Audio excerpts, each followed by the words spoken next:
Hello દોસ્તો, નમસ્કાર, good evening. RBC breaking ન્યૂઝમાં તમારું હાર્દિક સ્વાગત છે. તો ચલો દોસ્તો, જોઈશું આપણે આજની બ્રેકિંગ ન્યૂઝ. पाकिस्तान ने यह क्लेम किया कि उसने अपने JF-17 से हमारे S-400 व ब्रह्मोस मिसाइल बेस को नुकसान पहुंचाया, जो कि बिल्कुल गलत है।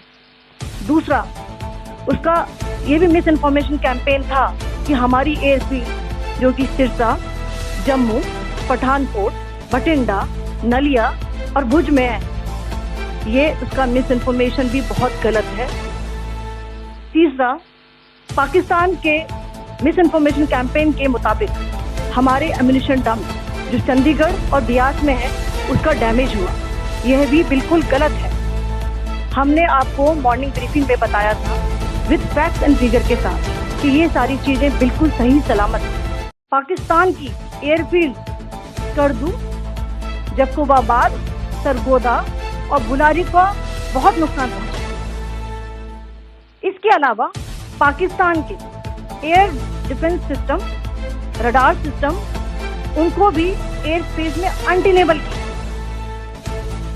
यह भी बताना चाहती हूँ कि लाइन ऑफ कंट्रोल के पास पाकिस्तान के command and control, logistic installation और उनके मिलिट्री इंफ्रास्ट्रक्चर, मिलिट्री पर्सनल का इतना भारी नुकसान हुआ कि पाकिस्तान की ऑफेंसिव व डिफेंसिव कैपेबिलिटी को नष्ट कर दिया गया।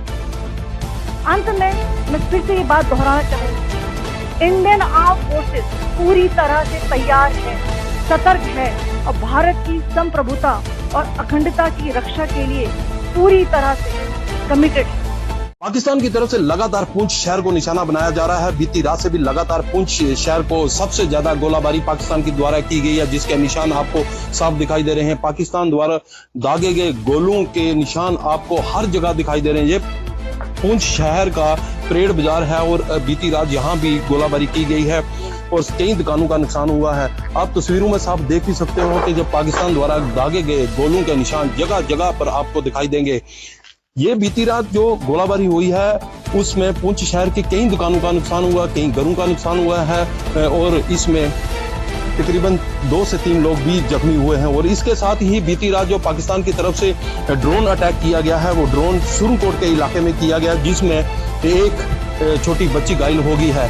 और लगातार जो पाकिस्तान की तरफ से सीज फायर का उल्लंघन किया जा रहा था, अब उसकी गोलों की जो रेंज भी काफी बढ़ गई है। पुंछ से कई किलोमीटर दूर, तकरीबन 12 से 13 किलोमीटर का इलाका है, वहां भी जो पाकिस्तान द्वारा शेलिंग की जा रही है, वहां भी कुछ लोग जख्मी हुए। लगातार जो इन्हीं इलाकों को ज्यादा से ज्यादा टारगेट बनाया जा रहा है। अभी कुछ देर पहले थोड़ी देर के लिए रुकी थी, लेकिन अब एक बार फिर से गोलाबारी बड़े पैमाने पर शुरू कर दी गई है। पुंछ से रमेश बाली, जी मीडिया।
ये सुबह 5:15 बजे शुरू हुआ और 7 बजे तक ये फायरिंग चला है।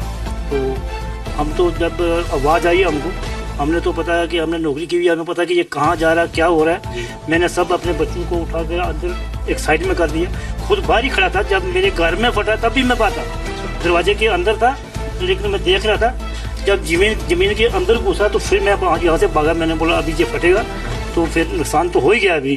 तो उसके बाद आधे घंटे के बाद जब फायरिंग बंद हुआ, उसके बाद देखा मैंने पूरा अपना नुकसान। तो यही चाहते हैं कि हमारे मकान गिरा सकता है, हमारी गाड़ियाँ तोड़ सकता है, मतलब हमारे हौसले भी तोड़ सकता है। हौसले आपके बुलंद। हमारे हौसले बुलंद हैं। पर रजौरी हमेशा से इम्पैक्ट रहा है, रजौरी पुंछ में हमेशा शेलिंग हुई है, यहाँ के मासूम लोगों को ही पाकिस्तान ने टारगेट। और जब भी हुआ तो रजौरी पुंछ के लोग ही आ गए, चाहे पुंछ के लगा लो, मेंढर के लगा लो, डांगरी गाँव के लगा लो। पहले भी हुआ था यहाँ पे अटैक हुआ, बिल्कुल मासूम आदमी की जान गई।